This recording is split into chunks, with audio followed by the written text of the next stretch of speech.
Well, good morning and happy Monday to you, lovely ladies and gentlemen. Coach Steve Collins come to you live from beautiful San Antonio, Texas, the second most powerful, passionate, purposeful coach and speaker in the world. I hope you guys are refreshed from your weekend and ready to leave everything on the field today. I want to have a discourse with you this morning, if you will, considering what is going on in our nation and has been for a very long time. For those of you that are not aware, there is an incredible agenda to divide the nation. It's just not that complicated. If anybody's awake, they will see that media in particular is inflaming the narrative of human beings to create a us versus them mentality.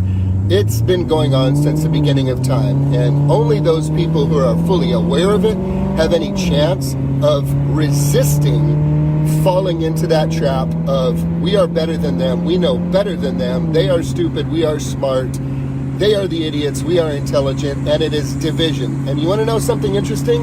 In a household, in a city, in a state, and in a nation, get this, my best friend said this a long time ago, a house divided against itself will not stand.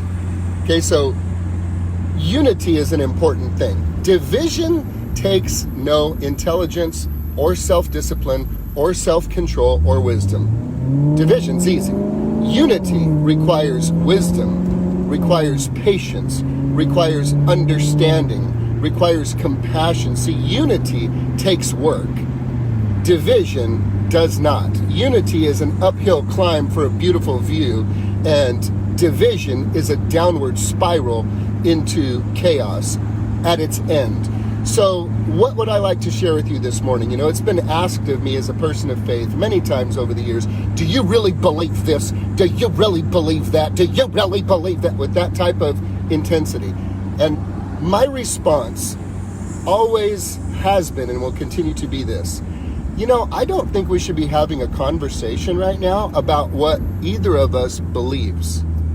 Fair enough? I think the conversation needs to be about this.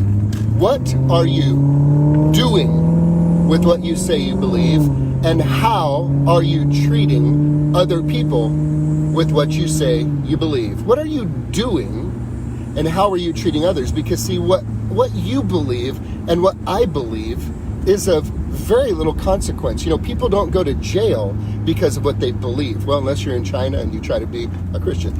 Different places in the world that are communist. But in America, for now, you don't go to jail because of what you believe. You go to jail because of what you do and how you treat others. Do you steal? Do you cheat? Do you lie? Do you murder? Do you understand what I'm saying? There's consequences for action. Very few consequences in America, for now, with belief.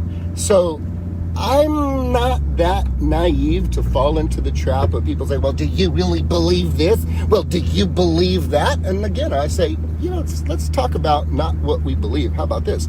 How about we talk about what we are doing and how we are treating other people? I think that, my friends, is where the meat is, because people who truly believe, people of faith, will recognize this reality. The church, people made up of faith-filled believers. The church is the only organization on the planet that exists solely for the benefits of its non-members. Let me say that one more time so you can take that in. The church is the only organization on earth that exists solely for the benefits of its non-members. That means that people are really living what they believe. They are treating others with love, with kindness, with respect. They are peacemakers. They are praying for those who despitefully use them, not arguing with them. They are blessing those who curse them, not cursing back. Simple, not easy, because we all have a flesh and we all have a thing that we want to do. But my point this morning is this. Do not be asleep at the wheel and fail to recognize that there is something going on in our nation that is designed to divide it. Don't be unaware. Be aware. You don't have to fall into that trap. You can ask yourself the question, how am I treating other people that believe differently than me? How am I treating them? And two, what am I actually doing? What are the actions and activities that I'm taking? Because at the end of the day, as Paulo Coelho says, one of my favorite quotes. He says this: "The world is not changed by your belief, but by your example." What's your example? If the nation was made up of people like you, behaving like you behave, speaking like you speak, and treating others like you treat them, would this be a great nation? Or would we be in trouble?